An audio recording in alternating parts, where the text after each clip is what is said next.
వాడికి వీడియో తీసినట్టు తెలిసిపోతుంది తెలుసా.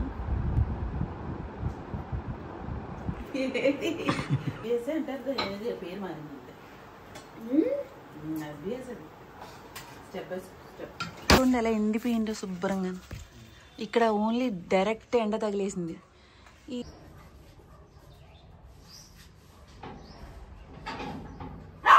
లాస్ట్లో ఈ కుకీ చాక్లెట్ కుకీస్ ఉన్నాయి కదా.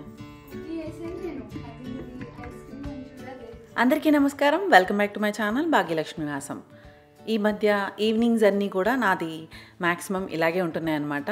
అంటే రెగ్యులర్గా అయితే కనుక ప్రసాద్ గారు నేను ఉన్నప్పుడైతే రెగ్యులర్ రొటీన్ ఇలా కాదనమాట. సిరి వచ్చిన దగ్గర నుంచి, అది ఆఫీస్ నుంచి వచ్చిన తర్వాత నుంచి నేను రొటీన్ కొంచెం చేంజ్ చేసుకున్నాను. ఎందుకంటే టైం టు టైం మన రొటీన్ మెయింటైన్ చేయకపోతే కనుక కొంచెం ఇబ్బంది పడాల్సిన అవసరం వస్తుంది. ఎందుకంటే ఒక రొటీన్ అన్నది లేకపోతే కనుక 1-2 రోజులు అయితే పర్వాలేదు. రెగ్యులర్గా రొటీన్ లేకపోతే మన ఫుడ్ ఇంటేక్ టైము తేడా వస్తుంది అండ్ హెల్త్ ఇష్యూస్ వచ్చే ఛాన్స్ ఉంటుంది. సో దానికి కొన్ని మన ఇల్లు కూడా నీట్గా ఉండాలి అన్నా, ఆర్గనైజ్డ్గా ఉండాలి అన్నా కానీ కొన్ని రొటీన్స్ మనం సెట్ చేసుకోవాలి, లేకపోతే కనుక కష్టం అన్నమాట. సో లైక్ వంట మనం ఒక్కొక్కసారి ఈజీగా ఉంటాయి, ఒక్కొక్కసారి కొంచెం టిపికల్గా టేస్ట్కి అకార్డింగ్ చేయాలనుకుంటాం, మూడ్కి అకార్డింగ్ చేయాలనుకుంటాం.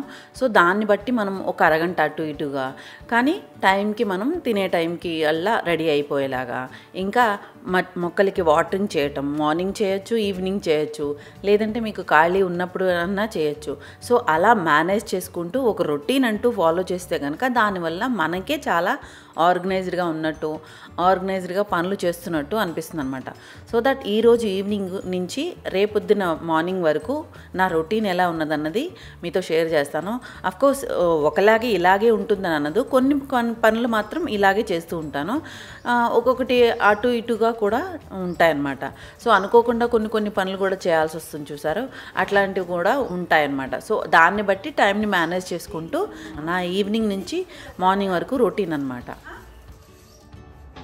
సిరి వచ్చిన తర్వాత సిరికి ఏదో ఒకటి చల్లగా తాగటానికి అడుగుతుంది.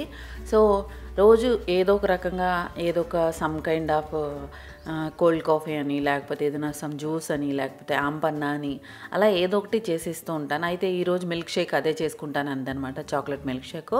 సో అదే మిల్క్ షేక్ చేసుకుని నాకు కూడా కొంచెం ఇచ్చింది. తాగేసిన తర్వాత నేను మఫిన్ని కుకీని ఈవినింగ్ తిప్పే టైం నాదనమాట. అంటే ఈవినింగ్ టైంలో వాటిని రెండింటిని తిప్పేసి తర్వాత మళ్ళీ బయట కూడా క్లీన్ చేసుకుంటాను ఒకసారి. ఎందుకంటే మఫిన్ మ్యాక్సిమం టైం బయటే ఉంటుంది. సో దాని హెయిర్ షెడ్ అవుతుందన్నమాట. వీటికి డాగ్స్కి హెయిర్ షెడ్ కూడా ఒక పీరియడ్కి తగ్గట్టుగా ఉంటాయి అనమాట. 6 నెలలకు ఒకసారి బాగా ఎక్కువ కోట్ షెడ్ అవుతూ ఉంటుందన్నమాట.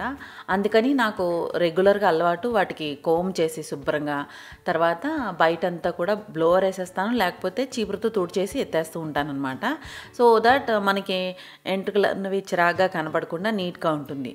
సో అలా మెయింటైన్ చేస్తూ ఉంటాను బయట అవుట్ సైడ్ అనమాట.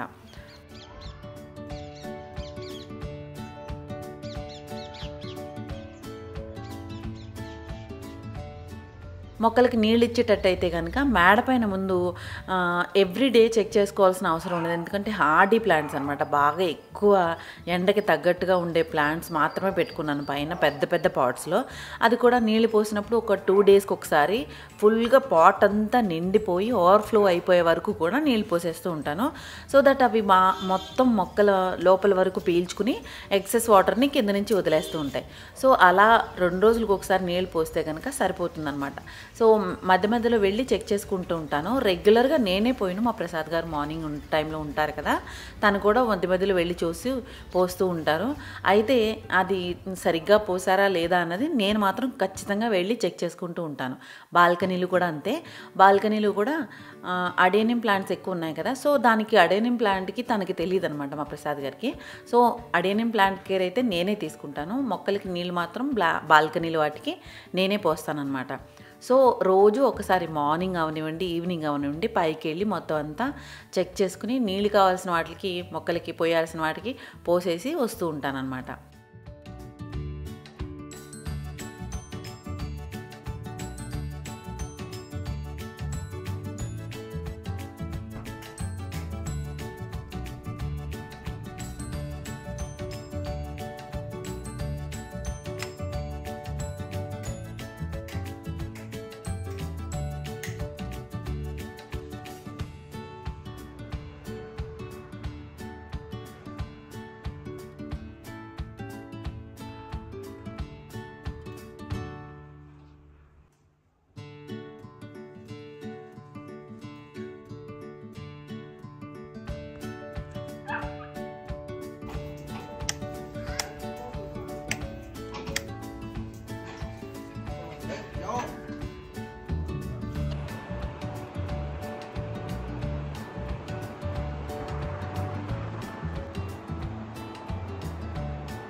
సాయంత్రం లైట్లు వేసి టైం అయింది. కొంచెం అగరబత్తి వెలిగించుకుని ఇల్లంతా ధూప్ స్టిక్ చూపించిన తర్వాత కొంచెం ప్లెజెంట్గా ఉంటుంది. మా ప్రసాద్ గారు కూడా వచ్చేసారు. తనకి కాఫీ ఇచ్చి నేను కూడా కాఫీ తాగిన తర్వాత కొద్దిసేపు రిలాక్స్ అవుతాం, లేదంటే వాక్కి వెళ్తూ ఉంటాం అనమాట. బిఫోర్ డిన్నర్ వెళ్తూ ఉంటాం, ఒక్కొక్కసారి ఆఫ్టర్ డిన్నర్ కూడా వెళ్తూ ఉంటాం వాక్కి. సో ఈరోజు కొంచెం అలా కొద్దిసేపు టైం స్పెండ్ చేసేసరికి లేట్ అయిపోయింది.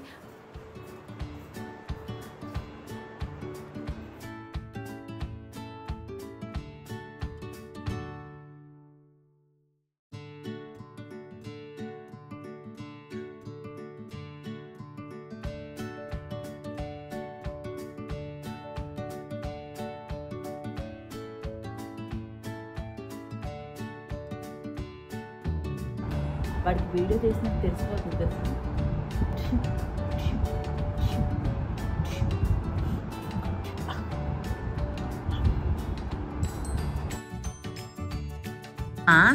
అక్కేది అక్క అక్క అక్క పడుకుందా?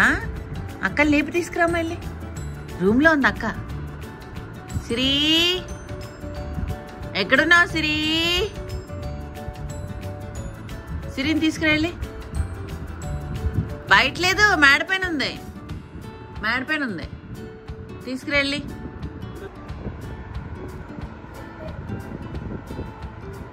చేంజ్ చేసుకురా వెళ్ళి శ్రీ.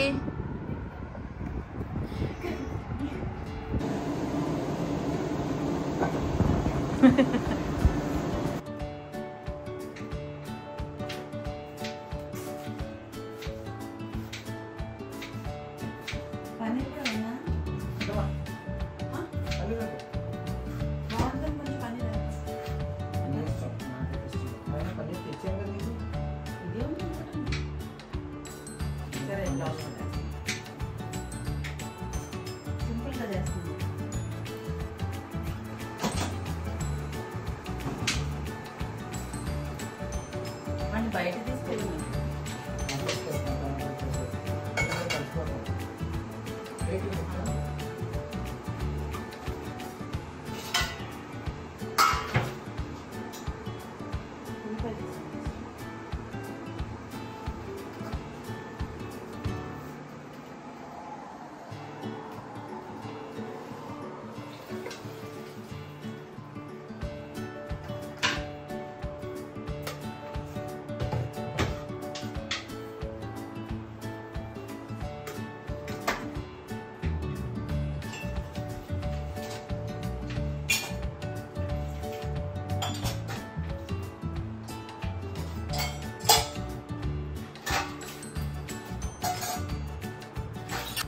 ఇంట్లో అందరికీ కూడా ఏదో ఒక పనిలో హెల్ప్ చేయటం, ఒకరికొకరు హెల్ప్ చేసుకోవటం అలవాటు అనమాట. సో ఈరోజు ప్రసాద్ గారు తొందరగా వచ్చేసారు కదా. సిరి ఏమో ఆనియన్స్ అన్నీ పీల్ చేసి బాటిల్ నిండా ఒలిచేసి పెట్టేసి వెళ్ళింది అనమాట ఫ్రిడ్జ్లో. అది ఎప్పుడైనా అలా చేయమన్నా కానీ, మొత్తం అంతా కౌంటర్ అంతా కూడా క్లీన్ చేయమన్నా కానీ క్లీన్ చేసేస్తూ ఉంటుంది. ఒక్కొక్కసారి మనం కూడా బోర్ అయిపోతూ ఉంటాం కదా, కొంచెం అదో రకమైన ఆల్సీ అంతా వస్తుంది. అప్పుడు అలాంటప్పుడు ఎవరినైనా హెల్ప్ అడిగినా కానీ ఇంట్లో వాళ్ళందరూ హెల్ప్ చేసేవాళ్ళే అనమాట. ప్రసాద్ గారు కొంచెం తొందరగా వచ్చేసారు కదా. వెజిటబుల్స్ ఏమైనా కట్ చేసి ఉంటే నేను కట్ చేస్తాను ఇవ్వు అని అన్నారు. సో ఆనియన్స్, టమాటోలు కట్ చేసి ఇచ్చారనమాట. ఈరోజు 1 pot మీల్ చేద్దాం అనేసి నేను ప్లాన్ చేసుకున్నాను. అది tomato rice with onions and పుదీనా వేసి చేద్దాం అనేసి నేను ప్రిపేర్ అవుతున్నాను. అయితే పుదీనా మంచిగా లేదనమాట నా దగ్గర. డ్రైడ్ పుదీనా ఉంది. సో డ్రైడ్ పుదీనా అండ్ కరివేపాకు కూడా డ్రైడ్ పొడి చేసుకుని పెట్టుకున్నది ఉందన్నమాట. సో అది వేసి చక్కగా పెప్పర్ కూడా ఎక్కువ వేసి 1 pot మీల్ చేసేసాను అనమాట tomato rice. So tomato rice recipe మీ అందరికీ తెలిసే ఉంటుంది కదా అనేసి రెసిపీ అయితే నేను డీటెయిల్గా షేర్ చేయట్లేదు. బట్ ఇందులో ఏంటంటే మనం చేసుకునే టైంలోనే ఒక పక్క నుంచి మనం చేసేస్తూ రెండో పక్కన మొత్తం కౌంటర్ అంతా కూడా క్లీన్ చేసేస్తూ ఉంటే కనుక అదొక రకమైన హెల్ప్గా ఉంటుందన్నమాట. మనకి ఎందుకు ఎక్కువ పని చేసేసినట్టు అనిపించదు. అందులోనూ నాకు వెజిటబుల్స్ అన్నీ కట్ చేసి ఇచ్చారు. ఆ తర్వాత నేను తీసిన బాటిల్స్ అవన్నీ ఉన్నాయి కదా, వెంటనే మళ్ళీ అన్నీ తీసేసి లోన్ పెట్టేసుకోవటం, వెంటనే మొత్తం కౌంటర్ అంతా క్లీన్ చేసి పెట్టేయటం. హ్యాండ్ టు హ్యాండ్ నేను డిష్ వాషర్ కూడా లోడ్ చేసేస్తూ ఉంటాను అనమాట. ఒక 4-5 గిన్నెలు అయ్యేసరికి మళ్ళీ పక్కనే ఉంది కదా. అంత క్రితం అయితే బయట వెనకాల బ్యాక్ యార్డ్లో ఉండేది.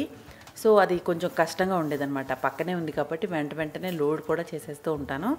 ఇలా కొత్తిమీర నేను స్టోర్ చేసి పెట్టుకున్నాను అనమాట. చాలా మట్టుకు ఎక్కువ కొని తీసుకొచ్చారనమాట ప్రసాద్ గారు, ఒక పెద్ద కట్ట. ఇప్పుడు సమ్మర్స్లో దొరకటం కష్టం కదా, సో స్టోర్ చేసి ఫ్రీజర్లో పెట్టేసుకుంటే కనుక వాష్ చేసి క్లీన్ చేసి చక్కగా చిన్న చిన్న ముక్కలుగా కట్ చేసేసిన తర్వాత దాన్ని ఒక డబ్బాలో మనం స్టోర్ చేసి పెట్టుకుంటే కనుక ఫ్రీజ్ అయిపోయి ఉంటుంది అనమాట. ఎప్పుడైనా ఇట్లాంటి డిషెస్ కానీ లేకపోతే గ్రీన్ చట్నీ కానీ లేదంటే మనం టమాటో కొత్తిమీర చట్నీ చేసుకుంటాం కదా, అలాంటి వాటిలో మనం కొత్తిమీరని యూజ్ చేసుకోవటం సమ్మర్లో కూడా స్టోర్ చేసుకుంటే కనుక ఇలా యూజ్ చేసుకోవచ్చు. సో ఇలా నేను డిన్నర్ అయితే ప్రిపేర్ చేసేసాను. ఇప్పుడు కొద్దిసేపు వాక్కి వెళ్దామనేసి కుక్ బాబు, నేను, ప్రసాద్ గారు ముగ్గురం కలిసి వాక్కి వెళ్ళొచ్చామన్నమాట.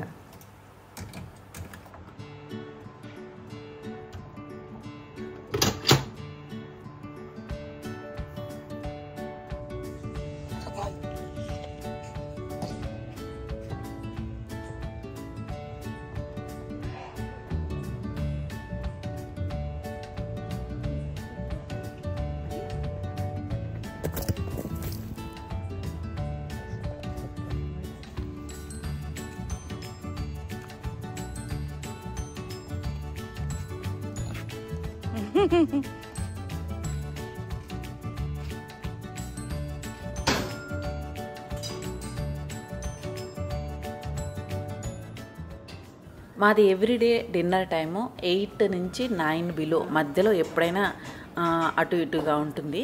సో 9 కల్లా తినేస్తామన్నమాట. 9:30 కల్లా కిచెన్ అంతా క్లీన్ చేసి మొత్తం లైట్ ఆఫ్ చేసి కొద్దిసేపు ఏదైనా టీవీ చూడాలంటే కనుక టీవీ చూస్తాం. ప్రసాద్ గారికి టీవీలో ఇంటికి వచ్చిన తర్వాత ఏదైనా కొత్త మూవీస్ కానీ లేకపోతే ఏదైనా కొత్తగా ఏదైనా షోస్ వస్తే కనుక చూడటం ఇష్టం అనమాట. సో తను లేట్ నైట్గా అంటే 9:30, 10:30 వరకు చూస్తూ ఉంటారు. సో తర్వాత మేము పడుకుంటాం అనమాట. సో ఈ లోపల నేను ఈ కిచెన్ అంతా ఏదైనా సర్దాల్సింది ఉన్నా మిషన్ ఆన్ చేయటం ఇట్లాంటివన్నీ కూడా చేసేసుకుంటాను. సోఫా అంతా కూడా క్లీన్గా సర్దేసి డైనింగ్ టేబుల్ అంతా క్లీన్ చేసేసి అండ్ ఇంకా ఏమైనా రేపొద్దునకి ఏం బ్రేక్ఫాస్ట్ చేయాలి, డిన్నర్ లంచ్కి ఏం ప్రిపేర్ చేసుకోవాలి సిరికి లంచ్ బాక్స్లోకి, ఇట్లాంటివన్నీ ప్లాన్ చేసుకుని సోక్ చేయాల్సినవి సోక్ చేయటం ఇంకా ఇట్లాంటివన్నీ ప్లాన్ చేసుకుని పెట్టుకుంటూ ఉంటానన్నమాట. చెప్పడం మర్చిపోయాను, లాస్ట్ ఇయర్ తీసుకున్న కుండ ఉంది కదా, కుండలో నీళ్ళు పెట్టడం మొదలు పెట్టేశాను కదా, ఒక 2 వీడియోస్ ముందు పెట్టాను అనమాట చిన్న క్లిప్పు. అయితే కుండలో నీళ్ళు చాలా బాగుంటున్నాయి, చల్లగా బాగుంటున్నాయి అనమాట. అయితే యాక్సిడెంటల్లీ అది పగిలిపోయింది. తర్వాత మళ్ళీ ఇంకొక కుండ తీసుకొచ్చారు ప్రసాద్ గారు, ట్యాప్ ఉన్నదన్నమాట. సో కుండలోకి నీళ్ళు కూడా నైట్ టైమే పట్టేసి ఉంచేస్తాను. బాటిల్స్లోకి అన్నీ కూడా ఫిల్ చేసి పెట్టుకోవటం, కిచెన్లో ఒక జార్ ఉంటుంది కదా జగ్గు, దాని నిండా కూడా ఫిల్ చేసి పెట్టుకోవడం నైటే అలవాటు అనమాట నాకు. అలా పెట్టుకుని ఉంచుకుంటే కనుక ఆరులకి ఫిల్టర్ అయినా కానీ అవి అలా చల్లబడతాయి కదా. ట్యాప్లో వాటర్ చాలా హాట్గా ఉంటున్నాయి సమ్మర్స్ కాబట్టి, సో ముందే ఫిల్ చేసి పెట్టుకోవటం నాకు అలవాటు అనమాట సమ్మర్స్లో.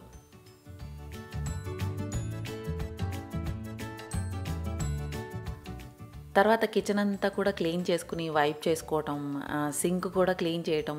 సింక్ను కూడా నేను ఎలా క్లీన్ చేస్తాను, సాల్ట్ వేసి క్లీన్ చేస్తాను, మీకు ఆల్రెడీ తెలుసు, చాలా వీడియోస్లో షేర్ చేశాను. సో సింక్ అంతా కూడా క్లీన్ చేసి మార్నింగ్కి పొద్దున్నే లేచిన వెంటనే మనం కిచెన్లోకి వెళ్తే కనుక క్లీన్ కిచెన్ దొరికితే కనుక చాలా హ్యాపీగా ఉంటుందన్నమాట. అందులో నేను అసలు మార్నింగ్ పర్సన్ కాదనమాట. ఈవినింగ్ టైంలో ఎంత పనైనా చేయించుకోండి నేను చేత చేస్తాను, బట్ మార్నింగ్ లేచిన వెంటనే కనుక అసలు ఇంత బాడీ అంత స్టిఫ్గా టైట్గా బాడీ యాక్ ఉన్నట్టు అదో రకంగా అసలు ఇష్టం ఉండదన్నమాట. సో నిదానంగా ముందు లేవగానే కాఫీ తాగి తర్వాత కొద్దిసేపు అటు ఇటు తిరుగుతూ నిదానంగా స్టార్ట్ చేస్తానన్నమాట. సో అందుకని ఈవినింగ్ టైంలోనే మొత్తం అంతా కిచెన్ సెట్ చేసేసుకుని కిచెన్ డస్ట్బిన్తో సహా అన్నీ పడేసి వస్తారు ప్రసాద్ గారు. సో కిచెన్ అంతా కూడా క్లీన్ చేసి పడుకోవడం అలవాటు అనమాట.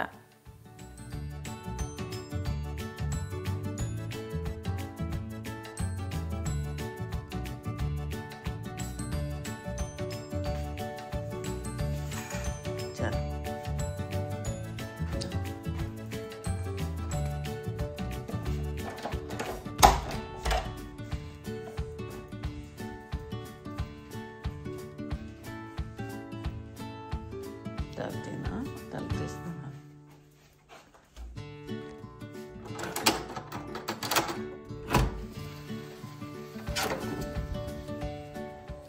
సమ్మర్స్లో నైట్ అయితే మనం ఏసీ వేసి పడుకుంటాం. సో రూమ్స్లో అయితే పర్వాలేదు, చల్లగా ఉంటుంది. బట్ ఇల్లంతా కూడా అదో రకమైన ఒక్కబోసినట్టు ఉంటుంది కదా. విండోస్ ఓపెన్ చేస్తే కనుక మంచి ప్లెజెంట్గా చల్లగా ఉన్న గాలి వస్తుంది. మా సొసైటీలో అయితే చాలా బాగుంటుంది. బట్ దోమలు అయితే ఎక్కువ ఉన్నాయి. సో దాని గురించి కొంచెం ఆలోచించాల్సి వస్తుంది. అన్ని రూముల్లోనూ తెరవట్లేదు. బట్ హాల్లో అయితే ఖచ్చితంగా తలుపులు అవి తెరుస్తానమాట. మార్నింగ్ కొంచెం అటు ఇటు తిరుగుతూ కొంచెం కాఫీ తాగిన తర్వాత స్లోగా మళ్ళీ నా పనుల్లోకి నేను స్టార్ట్ అవుతాను. లేచిన వెంటనే మాత్రం డిష్ వాషర్ ఒకటి, వాషింగ్ మెషిన్ ఒకటి చెక్ చేసుకోవటం అలవాటు. ఎందుకంటే ఒకవేళ సమ్ కైండ్ ఆఫ్ ఏదైనా ప్రాబ్లం వచ్చినా కానీ డిషెస్ వాష్ అయినా అవ్వకపోయినా, వాషింగ్ మెషిన్లో సమ్ కైండ్ ఆఫ్ ఏదైనా ప్రాబ్లం వచ్చినా అనేసి పొద్దున్నే చూసుకుంటూ ఉంటానన్నమాట. తర్వాత మోటార్ ఆన్ చేయటం, ఇట్లాంటి పనులనేవి కామన్ అనమాట. కింద లాన్లో అండ్ అవతల పక్క మనీ ప్లాంట్ గార్డెన్లో కూడా వాటరింగ్ చేయడం మార్నింగ్ టైంలోనే అలవాటు అనమాట. యాక్చువల్లీ సమ్మర్స్లో మార్నింగ్ టైంలో వాటరింగ్ చేయాలి. ఎందుకంటే ట్యాంక్లో వాటర్ కూడా హాట్ అయిపోయి ఉంటాయి. ట్యాప్లో నీళ్ళన్నీ కూడా వేడివేడిగా వస్తూ ఉంటాయి కదా. సో ఈవినింగ్ టైంలో పొద్దున్నుంచి సాయంత్రం వరకు నీళ్ళు ఉన్నాయి, వేడి అయిపోయిన నీళ్ళు మనం మొక్కలకి పోస్తే కనుక ఆల్రెడీ పగలంతా కూడా ఎండలో ఉండి పాట్స్తో సహా, పాట్స్లో ఉన్న మట్టితో సహా ఎండిపోయి డ్రైగా హాట్గా ఉన్నది. వాటిలో వేడి నీళ్ళు పోసామనుకోండి ఇంకా రూట్స్కి చాలా డిస్టర్బెన్స్గా ఉంటుంది, రూట్ రాట్ అయిపోయే ఛాన్స్ ఉంటుందన్నమాట. సో దాని గురించి నేను మార్నింగ్ టైంలోనే చల్లగా ఉన్నప్పుడే నీళ్ళు పోస్తాను.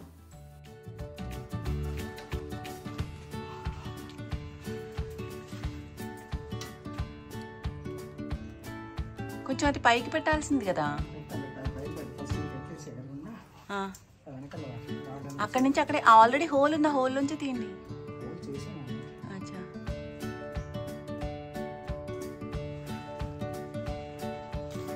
ఈ ప్లాంట్ అంతా చూడండి ఎలా ఎండిపోయిందో శుభ్రంగా.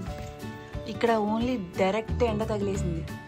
ఈ ఏంటంటారు ఈ చెట్టు ఏంటిది మర్చిపోయాను, గుర్తురాట్లేదు. కల్పవృక్షం ఇంకా రావట్లేదు చిగురు. ఈ పాటికి వచ్చేది అసలు ఏప్రిల్లో వచ్చేస్తుంది, మరి ఈ సంవత్సరం రాలా.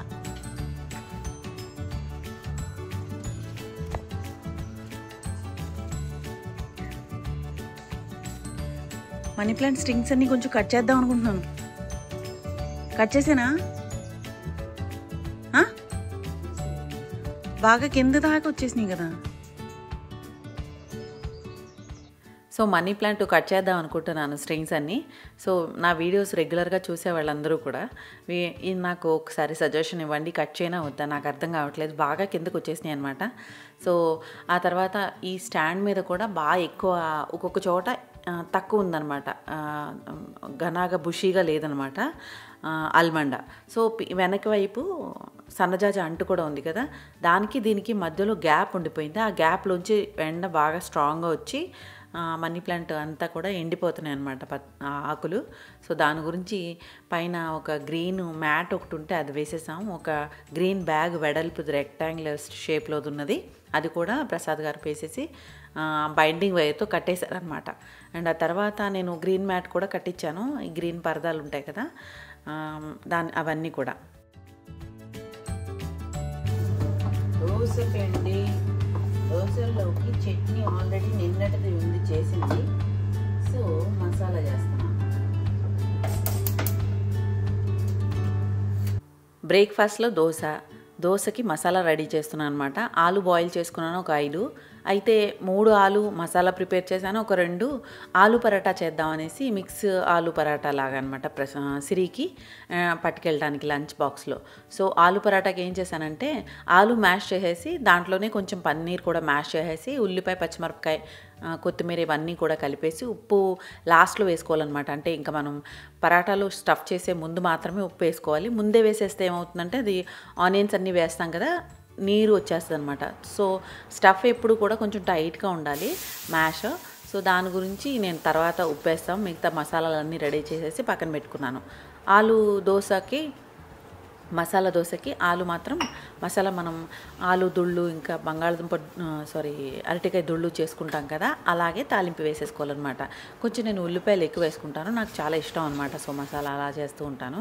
అయితే పరాటాలోకి ఎప్పుడు మనం స్టఫ్ కూడా టైట్గా చేసుకోవాలన్నమాట. ఏమాత్రం లూజ్గా ఉన్నా కానీ, అంటే తడి ఉన్నా కానీ స్టఫ్లో పరాటా చిరిగిపోతుంది. అండ్ పరాటా పిండి కూడా ఎక్కువ గట్టిగానే ఉండకూడదు, అలాగని మెత్తగా కూడా ఉండకూడదు. సమానంగా అంటే మనం ఇలా వేలు పెట్టి నొక్కుతున్నప్పుడు తొందరగానే వేలు లోపలికి వెళ్ళిపోకూడదు, అంటే పిండి అంటుకోకూడదు. అలాగని వెంటనే బాగా టైట్గా కూడా ఉండకూడదు, ఇలా బాగా నొక్కినా కానీ టైట్గా ఉండకూడదు అనమాట. కన్సిస్టెన్సీ చెక్ చేసుకుంటూ చక్కగా మనం పరాటా చేసుకుంటే కనుక చాలా బాగా వస్తుంది, అసలు ఎక్కడ చిరగదనమాట.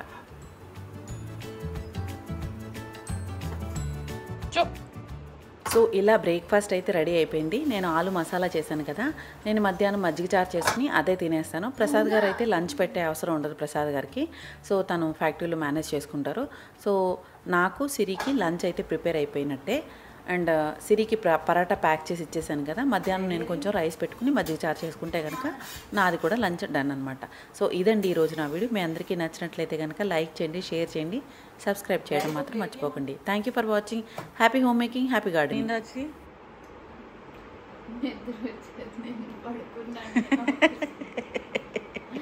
నన్ను చూసి ఎదురు ఒక పైన ఉన్నారు, ఆయన కూడా నిద్ర వచ్చేసి ఆయన నేను నిద్ర పడుతుంది. అయ్యయ్యో